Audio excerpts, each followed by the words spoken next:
Welcome back to another episode of Cheers Beer Talk. I'm your host, Maalik Start, and today we'll be talking to Kent Steeves of Braeloch Brewing out in Kennett Square, PA. Before we get started on that episode, I'd like to thank the PLCB for making this show possible, and don't forget to check out our Instagram, Facebook, and look out for new episodes every other Thursday, wherever you get podcasts.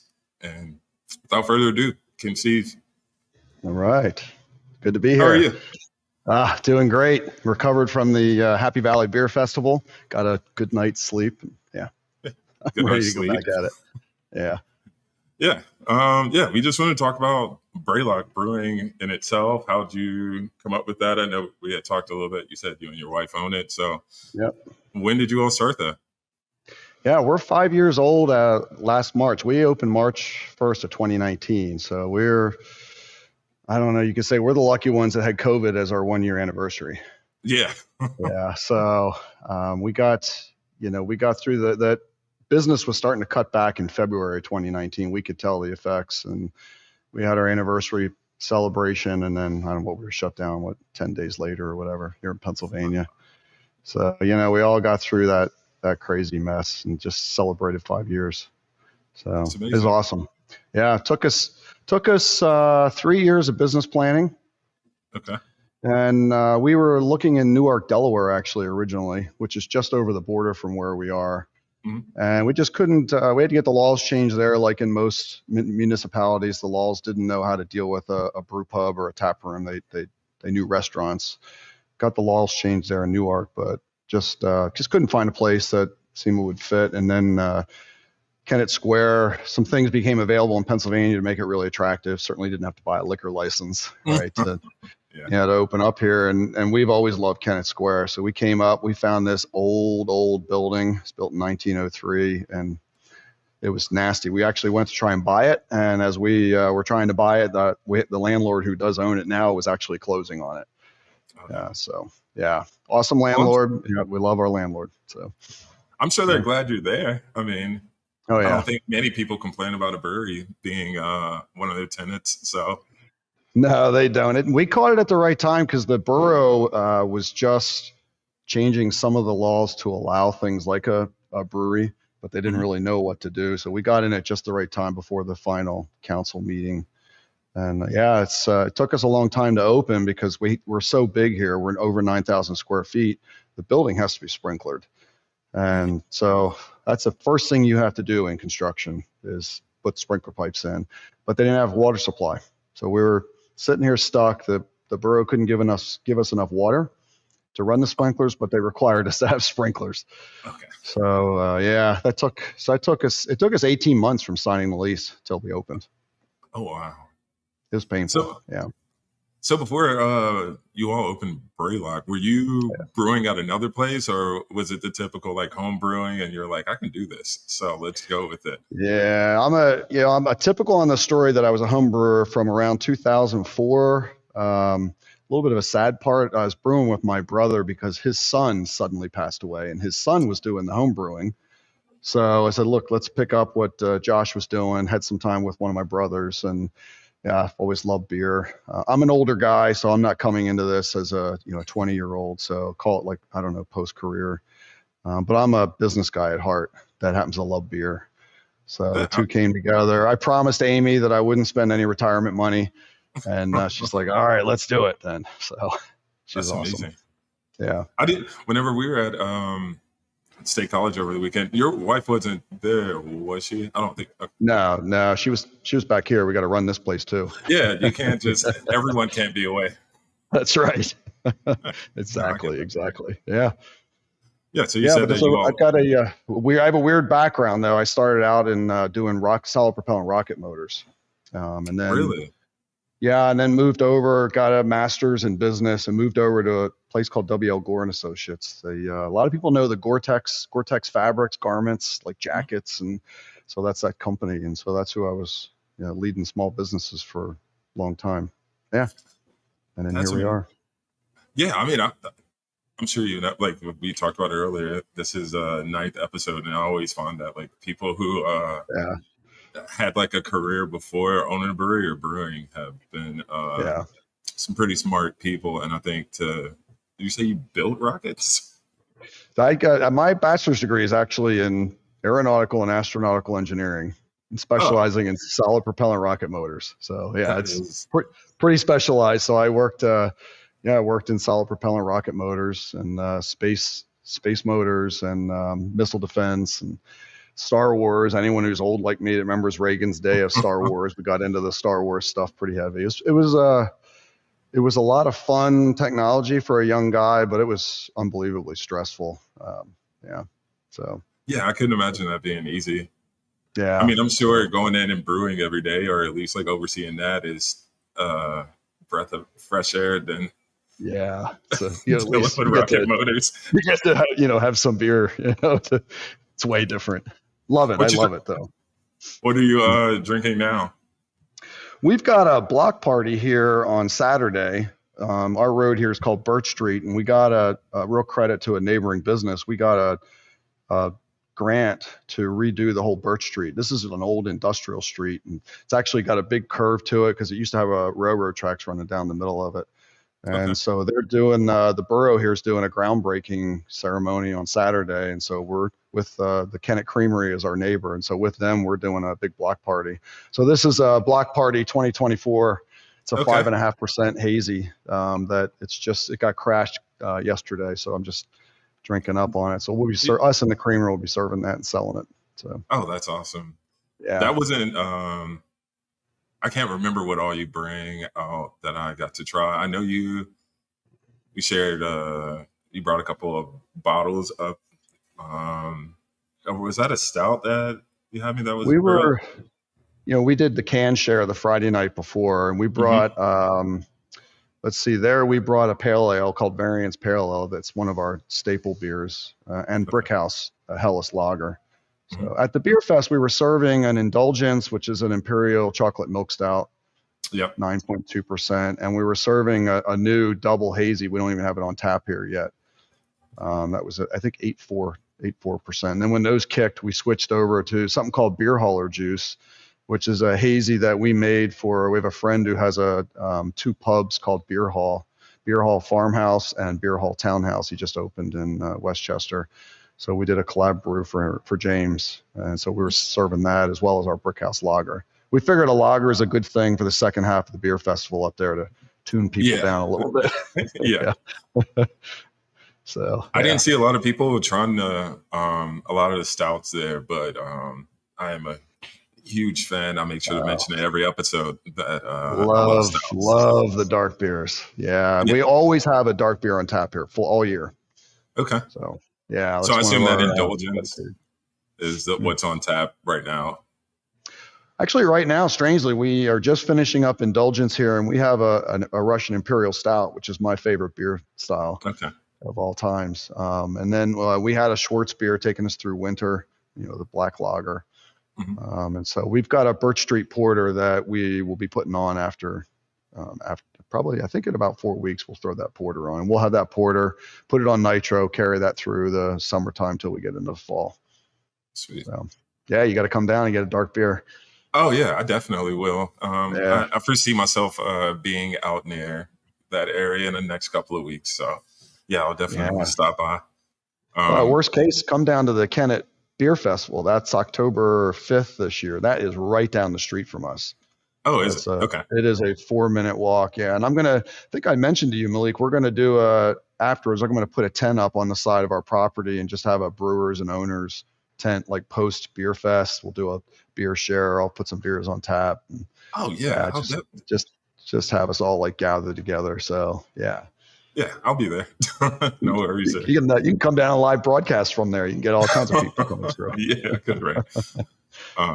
Yeah, I've been waiting to ask this question because it was probably, I think this might be my first brew fest as a brewer, and like as as a person that can go around and like actually talk to the people and like have that kind of shared knowledge.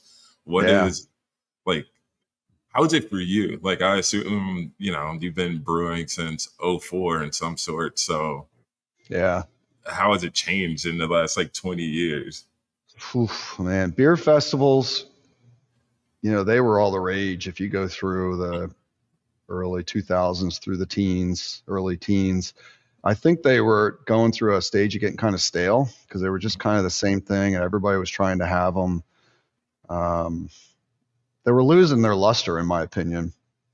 And so I think they're making a comeback right now. And I think take the Happy Valley Beer Fest, like it, not only was it Pennsylvania brewery, so I think it was just it was iconic just because it was really Pennsylvania breweries, which were the second largest volume producing state for craft beer in the country. And then it was also in that stadium, like it. Yeah. And you can't beat. We can argue if there's anyone from Michigan, University of Michigan, listening, which one's the largest stadium. But is it Michigan or in Happy Valley? But I think doing things like that here at Kennett, they've been bringing in live music. They've been really focusing on getting more Pittsburgh breweries out here for that festival. And they're going to feature the ALS brews this year. So trying to get more breweries that are getting those Lou Gehrig's, the hops, the ALS series that's going on. So we'll be brewing. I think they're going to put the ALS brews in a certain section of the beer fest.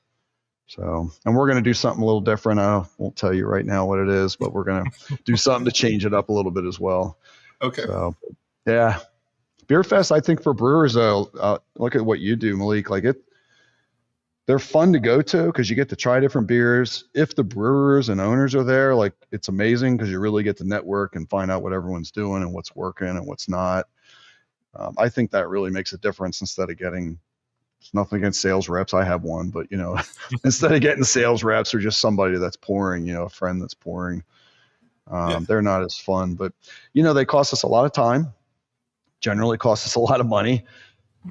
And if it's outside of your market space, like Happy Valley is way out of our market space. It's like, do you really want to go do that beer festival or not? It becomes a tougher decision. I don't know how you guys are making that decision at Zero Day.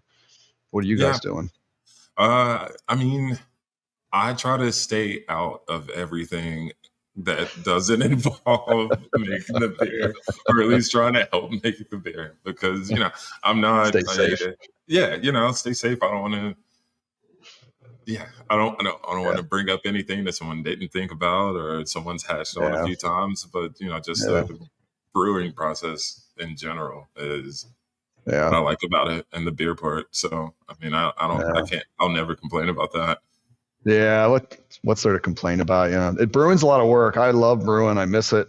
I work. Ronnie is our brewer. I work with him. Mm-hmm. We work together, collaborate on recipes. We talk about, we have a beer calendar that Ronnie and I and my wife and partner Amy and our assistant brewer Nick will sit down once a year. We'll do a beer calendar, kind of talk about what we think we want to be releasing for the next 12 months. And but we don't define it unless it's like our staple beers. We don't define exactly what it is, and we just kind of let what hops are coming out or what's hot in the market. What are customers asking for? We kind of mix it up there. So we're going to actually start meeting quarterly for the beer counter and doing some updates. That's cool. And it's just fun. Talking about beer is fun. So, yeah. And as far as I ask this question a lot also. When it comes to like designing a beer, like it's that I haven't had to design any of my own. I mean, my intro to beer is home brewing also, but I did that so long ago, and I was just, I don't know, I could read something and figure out like how it's supposed to be and how I could help in that way. But as far as like the creative like designing of the beer, like how did you find your way in that?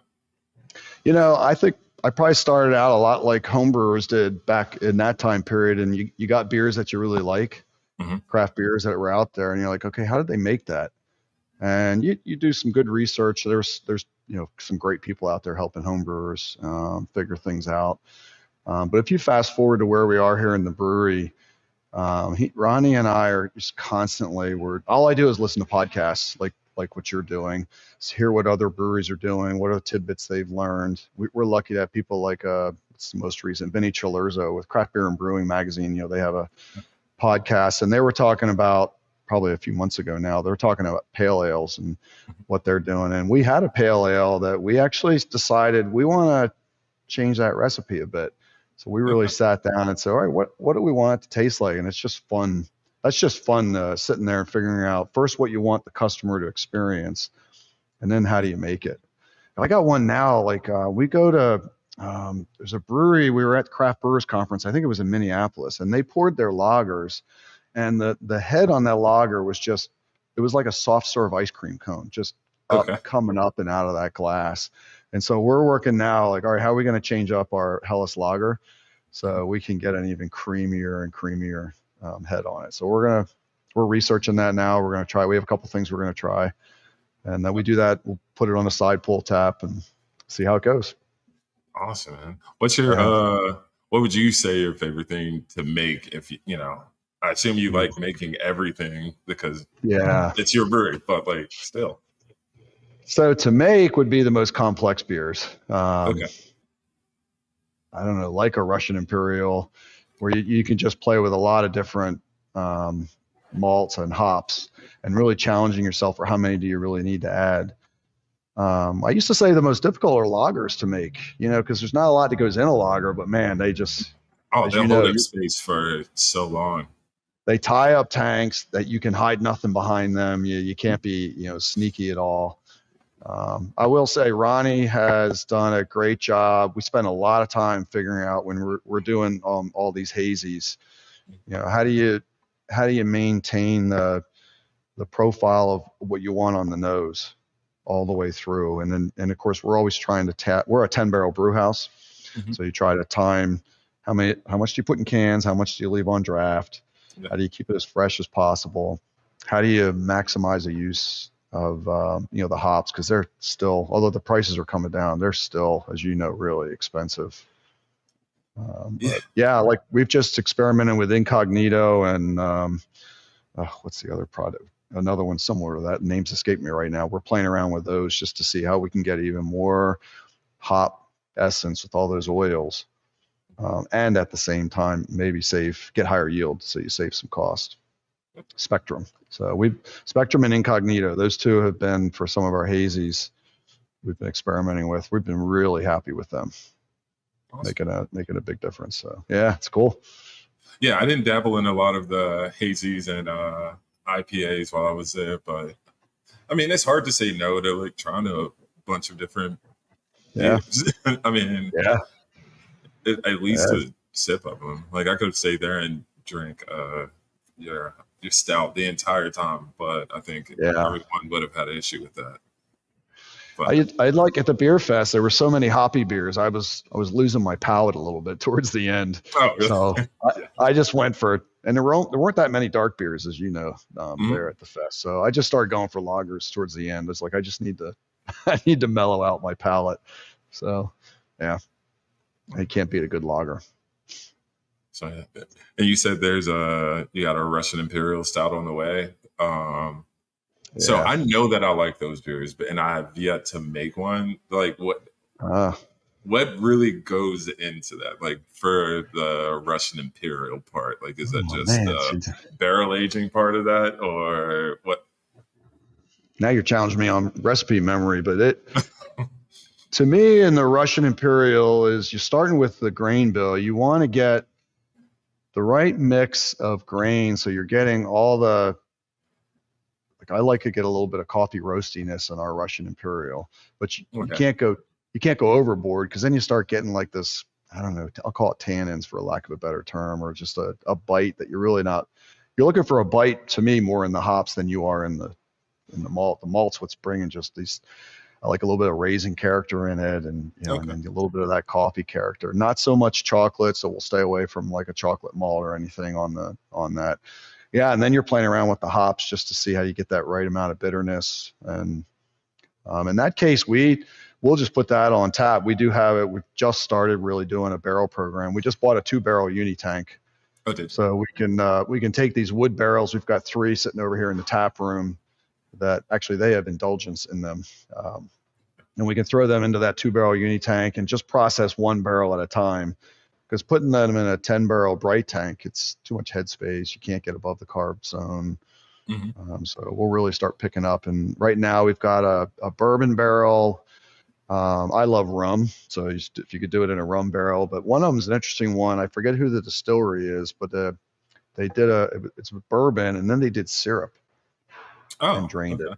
Yeah, so I'm really anxious to see what residuals we're getting out of all that coming together.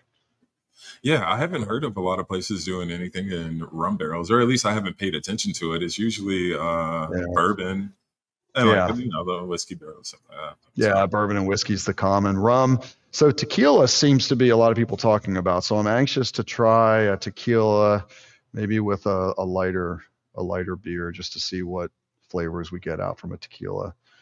And some of the woods that are available are amazing now that you can get just for adding in. We're lucky. We do have a distillery next door to us called West Branch Distilling. The problem is he's only doing 5-gallon barrels. He's not doing the big barrels. So yeah, because he's still young, so he's trying to get some barrel stuff out, quicker. Yeah. But I'll be anxious to go back and forth with him. And then I'd also like to see if there's anyone throwing coffee beans in a bourbon barrel and kind of aging the green beans and dumping those out, and then seeing what we can do with a beer in there. But I haven't found that yet. I'm sure you'll find it. Kind of adds fun. Yeah, we'll keep hunting around, just trying to find some fun flavors, right? So yeah.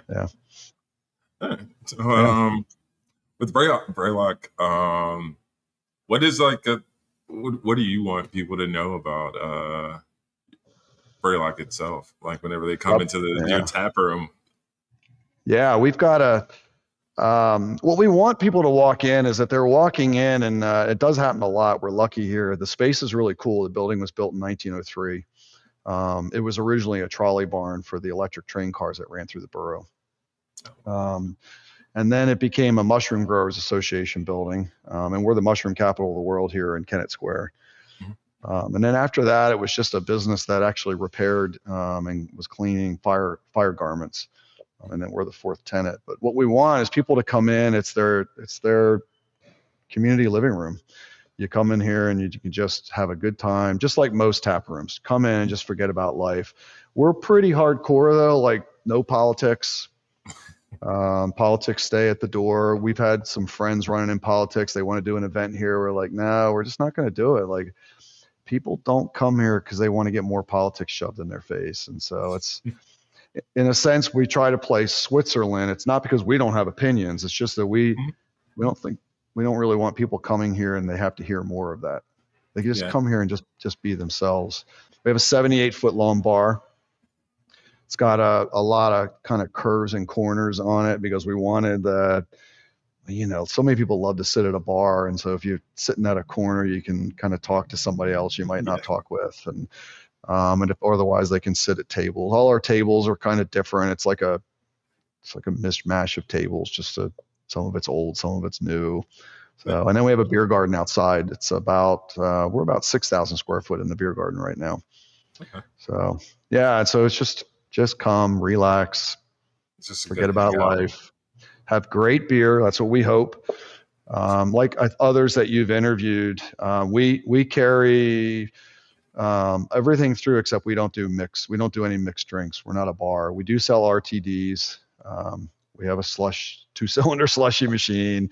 We do ciders. We don't sell a lot of wine here actually. Yeah, I'd say wine is other than beer, of course, wine's our next big seller. And then it was cider, but it's quickly switching over to our vodka RTDs. So we wanted to offer that because I know not everybody loves beer. So we want to be able to have some options for folks as well as some non-alcoholic options. So, and then we have a full kitchen. Sweet. We want you to be able to come here, hang out, and never have to leave. Yeah. What kind of food are you all really knocking out in the kitchen now? The kitchen, and we have a model. We didn't really want to run a kitchen, but we wanted food. So we actually rent the operation out to a company that's, I call them a partner business. They're not legally a partner, but they run the whole back of the house inside. We do everything front of house, but they run that whole kitchen. And so we're doing, I call it upscale pub food. Okay. That's what we're offering. Yeah. And then Chef Rob we'll do features every week. He's got 3 or 4 things where he just really gets to be creative. depending on the week, how busy we might be getting. And he throws out all his creative stuff at that time. So yeah, we do a beer burger Wednesday. Our burgers are amazing. Sell a lot of that combo. Our wings, we get a lot of compliments on the wings. So so that's Thursday, wing and beer Thursday. Yeah.